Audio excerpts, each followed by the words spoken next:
পরের সপ্তাহে অর্থাৎ 23 তারিখ প্রথম দফার বিধানসভার নির্বাচন, মাঝখানে আর 4টে দিন বাকি। একদিকে যেরকম প্রচার চলছে সেরকম একই সঙ্গে হুমকি হুঁশিয়ারিও চলছে।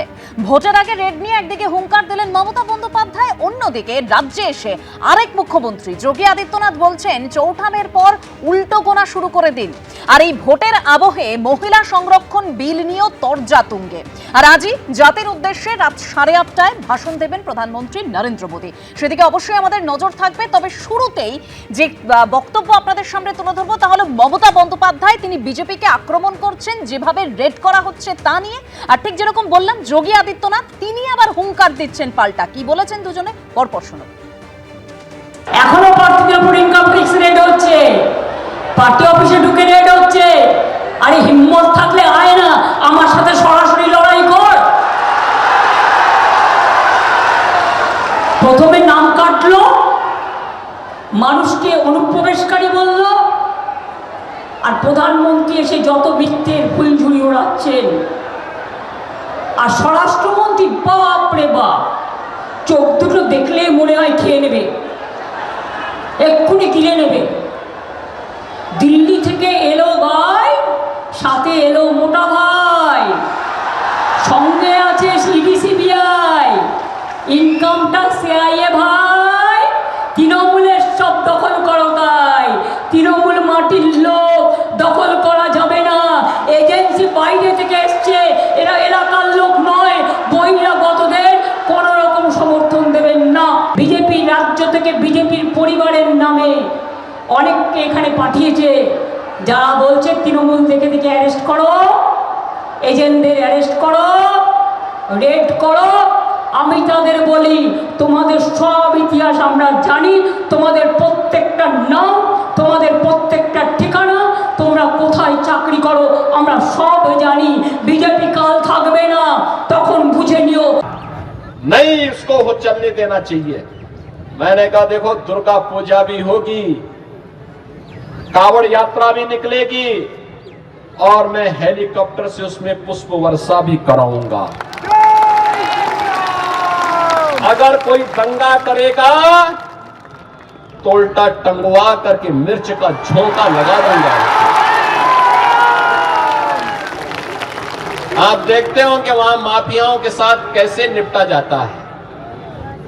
और ये टीएमसी के गुंडे जो आज धमकी दे रहे हैं ना, इनको अभी से बता दो, अगर धमकी दिया तो 4 मई के बाद उनकी उल्टी गिनती प्रारंभ हो जाएगी।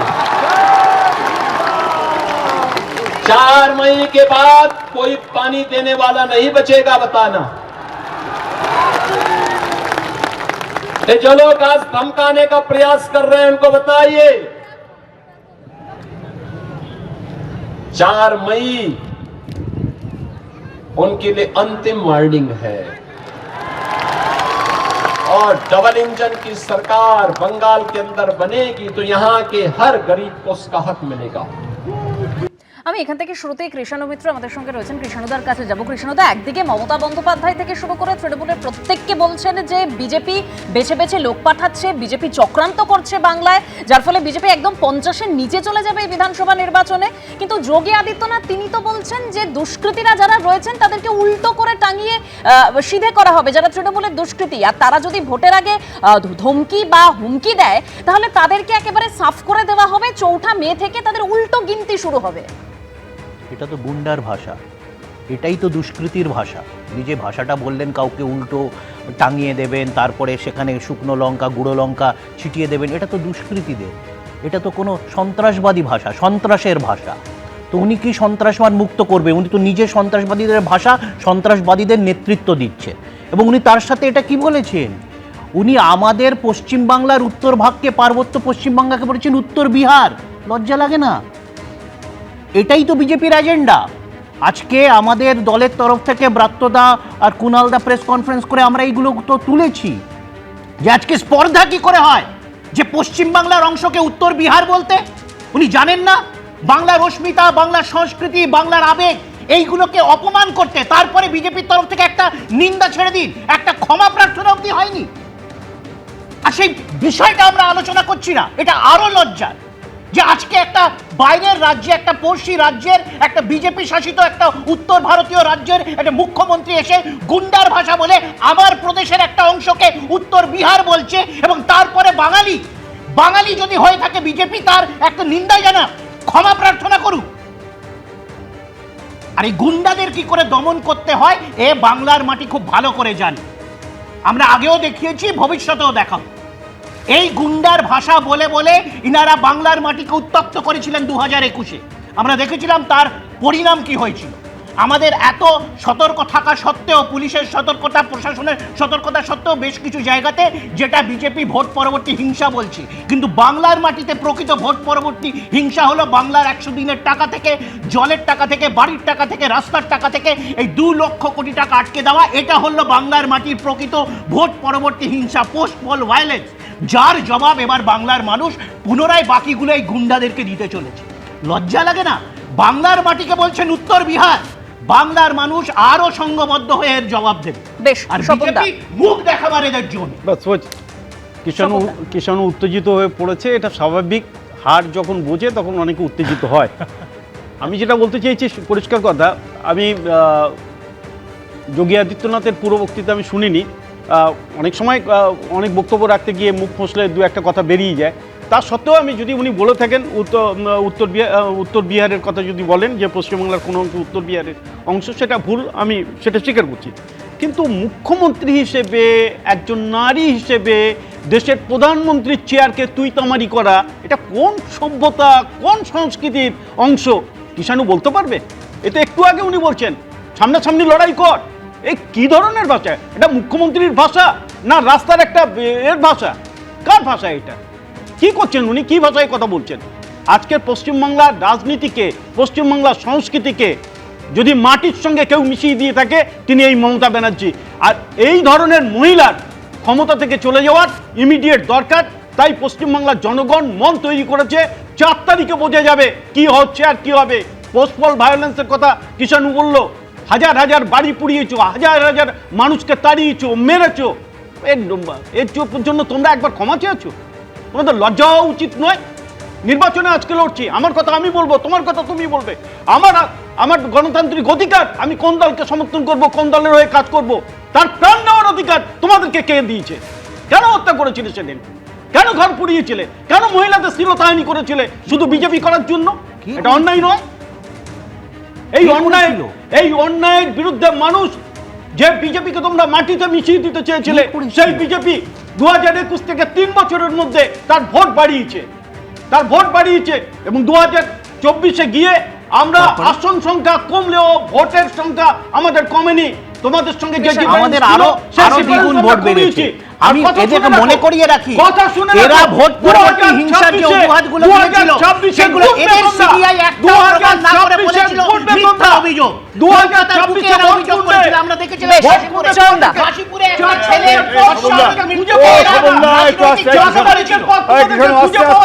আরে ঠিক আছে, আসতে সেটা হচ্ছে যে আমরা এই তরজা শুনছি এবং আমরা খুব স্পষ্টভাবে জানতে চাই যে এই তরজাটা যেটা ঢাকা দিতে পারছে না, সেটা হচ্ছে যে বাংলার মানুষের দুঃখ দুর্দশা চাপা দিতে পারছে না, এবং যে ধরনের এই বিতণ্ডা চলছে তাতে আখেরে মানুষ কতটা স্বস্তিবোধ করবে আগামী দিন সেটা নিয়ে সংশয় থেকে যাচ্ছে। আমরা সাম্প্রদায়িকতাকে উৎখাত করতে চাই বাংলা থেকে এবং লুটেরার রাজত্ব শেষ করতে চাই, এই ডাকটা আমরা দিয়েছি। 1, 2 যেটা সেটা থেকে একজন আমরা দেখেছি সত্যি কথা বলতে অভিজ্ঞতা অন্যরকম হয়ে যাচ্ছে। বিজেপি যেখানে ডবল ইঞ্জিন বলছে সেখানে আমাদের অভিজ্ঞতা অন্যরকম হচ্ছে। সন্ন্যাসীর পোশাক পরা কোনো মানুষকে আমরা যেমন প্রত্যক্ষভাবে মুখ্যমন্ত্রী এখনও পর্যন্ত দেখিনি সেভাবে। তো দেখবার পর যেটা দেখছি যে বুলডোজার চালানো ইত্যাদি প্রভৃতি তো রয়েছে, এটা মুখে কারণ বলছেন না। উত্তরপ্রদেশের নয়ডাতে কীভাবে ন্যূনতম বেতন চাইলে শ্রমিকদের উপরে ভয়ঙ্কর আক্রমণ নেমে এসছে আমরা দেখেছি, এবং ব্যবসায়ীদের দোকান বুলডোজার দিয়ে ভেঙে ফেলা হয়েছে এটাও দেখেছি। মণিপুরে মানে এই ডবল ইঞ্জিন সরকার যে কোন জায়গায় নিয়ে গিয়েছিল মহিলাদের সম্মানকে আমরা দেখেছি। কাজে এদের কাছ থেকে আমরা কী গ্যারান্টি নেব? এখানে যোগী আদিত্যনাথ যে ধরনের কথাগুলো বলেছেন, পশ্চিমবাংলার আইডেন্টিটি নিয়ে গুলো নিয়ে প্রশ্ন তুলে দিয়েছেন, এগুলো তো বিজেপির কাছে খুব স্বাভাবিক, কারণ পশ্চিমবাংলার সংস্কৃতি নিয়ে এরা খুব বেশি যে অভিজ্ঞ সেটা নয়। এখানকার যারা কার্যকর্তা তাদের সঙ্গেও এদের এই বোঝাপড়াটুকু তৈরি করতে পারেননি যে কোনটা বলতে হবে কোনটা বলতে হবে না, সেজন্য এই ধরনের কথাবার্তাগুলো বলে ফেলছেন। এবং বলে যেটা তৈরি হচ্ছে সেটা হচ্ছে বিজেপি যে আদৌ বাংলার ভালো চায় না সেটা বারবার মানুষ বুঝতে পারছেন। আমরা আগামী নির্বাচনে এই দুটো দিন 23-29 আমরা বলছি, এই দুটো সরকারের বিরুদ্ধে আপনারা রায় দিন, দুটো পার্টির বিরুদ্ধে আপনারা রায় দিন, রায় দিয়ে বাংলায় সঠিক একটা প্রশাসন নিয়ে আসুন। কনস্টিটিউশনে কোথায় লেখা আছে যে কোনো সন্ন্যাসী সন্ন্যাসীর বেশ নিয়ে তিনি নির্বাচন করতে পারবেন না, মুখ্যমন্ত্রী হতে পারবেন না? কোথায় লেখা আছে? বিষয়টা কোন জায়গায় আছে? বিষয়টা কোন জায়গায়? হিন্দু ধর্মের বিষয়ে ভোটে দাঁড়ায়, তারা যদি নির্বাচিত হয়, সরকার চালায়, সেটা দেশের পক্ষে ভালো। সন্ন্যাসী হচ্ছে সর্বত্যাগী। প্রচারে আক্রমণ, পাল্টা আক্রমণ তীব্র হচ্ছে, তখন আবার নির্বাচন কমিশন লক্ষণ রেখা তৈরির সিদ্ধান্ত নিল। বাংলার বিধানসভা ভোটে অভূতপূর্ব এই পদক্ষেপ হচ্ছে নির্বাচন কমিশনের। লক্ষণ রেখা কি? খবর যা পাওয়া যাচ্ছে, সাদা চক দিয়ে বুথের 100 মিটার বৃত্তাকারে ঘিরে দেওয়া হবে, খবর সিও দপ্তর সূত্রে। প্রতিটা মানে আয়োজন তো বিশাল। আমরা সেন্ট্রাল ফোর্স দেখতে পাচ্ছি, একেবারে মার্কসম্যান দেখতে পাচ্ছি, প্রতিদিন টহল চলছে, নাকা চেকিং চলছে, সবকিছু হচ্ছে। কিন্তু এই যে মানে সাধারণ মানুষ যেদিনকে ভোট দিতে যাবে, সেন্ট্রাল ফোর্স তো থাকবে, কিন্তু তারা আবার কোথাও গিয়ে সেই হাজারদুয়ারি বা শপিং মলে চলে যাবে না তো? মানে শান্তিপূর্ণ সুষ্ঠুভাবে ভোটাররা দিতে পারবেন তো? তার জন্য তো রাজনৈতিক দলগুলোকে মানে সাধারণ মানুষের সাথে থাকতে হবে, সাধারণ মানুষের পাশে থাকতে হবে। কিন্তু একটু আগে যে আলোচনাটা হলো সেখানে রাজনৈতিক দলগুলো নিজেরা নিজেদের সাথে আছে। কেউ দেখুন, একটা কথা এখানে তিনটে মানে কথা উঠে এলো, খুব ইন্টারেস্টিং। একটা হচ্ছে যে কেউ মুখ্যমন্ত্রী বলছেন যে রেড করা হচ্ছে কেন, ইলেকশনের আগেই কেন রেড করা হচ্ছে? রেড করাটা কি সংবিধান বিরুদ্ধ ব্যাপার নাকি? রেড যদি করা হয়, এখানে যাদের বাড়িতে রেড করা হচ্ছে তারা বলছেন যে রেড করলেই হচ্ছে মার্জিন বেড়ে যাচ্ছে। তাহলে রেড করার পরে গ্রেপ্তার হলে তো জয় সুনিশ্চিত, আর গ্রেপ্তারের পরে ছাড়া হলে তো একেবারে পুরো সরকারের সবাই চলে আসবে 294টা দলে। তাহলে রেড করা তো আপনাদের সুবিধার জন্য হচ্ছে। যদি এই দেবাশিস কুমারের কথা ধরেই বলছি। এবং আরেক দিকে আবার দেখুন আপনি একটু, এই যে কথাবার্তাগুলো সব কুস্তির আঁকড়া হয়ে যাচ্ছে পশ্চিমবঙ্গের রাজনৈতিক ময়দানটা। কেউ বলছে হচ্ছে গিয়ে সামনে এসে লড়ো, আবার কেউ বলছে যে একদম গুন্ডাদের মতো যে ঝুলিয়ে দেব। এই আচ্ছা, গুন্ডা দমন তো করবে পুলিশ প্রশাসন, জেল হেফাজত হবে, তার বিরুদ্ধে আইনি কাজ হবে, তা সেটা কেন হচ্ছে না? আজকে পোস্টপল ভায়োলেন্স নিয়ে দুটো ন্যারেটিভ এলো, যে পোস্টপল ভায়োলেন্স আসলে কি? সেটা কি মানুষকে মারা, না সেটা 100 দিনের কাজের টাকা আটকে রাখা? এভরিডে ভায়োলেন্স, দৈনন্দিন হিংসা, যেটা আমরা দেখেছি, বোম, গুলি, মানুষের চোখ চলে যাওয়া, হাত চলে যাওয়া, সেইখানে কেন ব্যর্থ হবে প্রশাসন? তাহলে এভরিডে ভায়োলেন্সের কথা আসবে না? সেটাও তো দেখতে হবে। মানুষ প্রতিশ্রুতির ওপরে নির্ভর করে কি ভোট দেবে, নাকি 5 বছরে কে কি কাজ করেছে তার উপরে নির্ভর করে ভোট দেবে? এই জায়গায় যখন বাম প্রতিনিধি আজকে এখানে বললেন যে মানুষকে জোটবদ্ধ হওয়া দরকার, এই দুয়ের বাইরে চলে যাওয়া দরকার, কেন আপনারা কংগ্রেসের সঙ্গে হাতটা ছাড়লেন? কেন জোটটা হলো না? কেন মানুষ এখন দুয়ের জায়গায় 4 দিকে দেখবে যে কাকে ভালো বাজবে?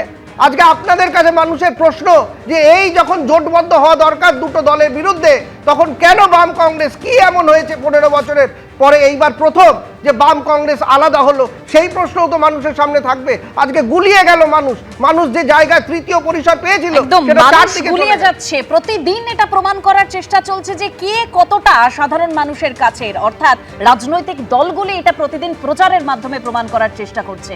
কিন্তু আদতে কি হবে তার জন্য তো অবশ্যই নজর থাকবে চোখ। সন্ধে 6:30 বাজে, আর 2 ঘন্টা বাকি। রাত 8:30টায় জাতির উদ্দেশ্যে ভাষণ দিতে চলেছেন প্রধানমন্ত্রী নরেন্দ্র মোদী। জাতির উদ্দেশ্যে আজ রাত 8:30টায় ভাষণ দেবেন প্রধানমন্ত্রী। লোকসভায় মহিলা সংরক্ষণ সংশোধনী বিল পাশ করাতে ব্যর্থ কেন্দ্র।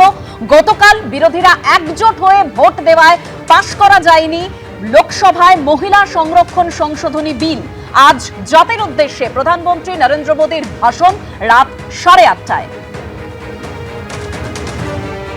আর আজ জাতির উদ্দেশ্যে ভাষণ দিতে চলেছেন প্রধানমন্ত্রী নরেন্দ্র মোদী, আর কটাক্ষ করলেন মমতা বন্দ্যোপাধ্যায়। তিনি বলছেন যে শুনছি আজ রাতে আমার জাতির উদ্দেশ্যে আবার ভাষণ দিতে চলেছেন প্রধানমন্ত্রী, ওনার ভাষণ শোনার জন্য কেউ বসেনি। শুনুন। কালকে হেরে গিয়ে বাবুর খুব দুঃখ হয়েছে, আজকে উনি ভাষণ দেবেন। কি ভাষণ দেবেন? আমার মা बहन को लिए नहीं पास किया। আরে ওটা মিথ্যে। সামনে রেখেছে মহিলা আর পেছনে ছিল কয়লা। আপনারা কি জানেন মহিলা বিল তো সেপারেট বিল। মা বোনদের সম্মান না করে আপনাদের অসম্মান করছিল। মহিলা বিলের মধ্যে ঢুকিয়ে দিয়েছিল ডিলিমিটেশন, যার পরে করতো এনআরসি এবং আপনাদের সবাইকে ডিটেনশন ক্যাম্পে পাঠানো হতো। চক্রান্তরা ধরতে পেরে আমরা সবাই মিলে জোট বেঁধে কালকে ধরাশায়ী করেছি। আগামী দিনও বাংলাকে টার্গেট করেছে বলে কাল ধরাশায়ী করেছি, আসছে দিনও করব। তবে দেখুন, রাত 8:30টায় আজকে প্রধানমন্ত্রী নরেন্দ্র মোদী জাতির উদ্দেশ্যে ভাষণ দেবেন তিনি রাত 8:30টায়, এবং তার সরাসরি সম্প্রচার করব আমরা।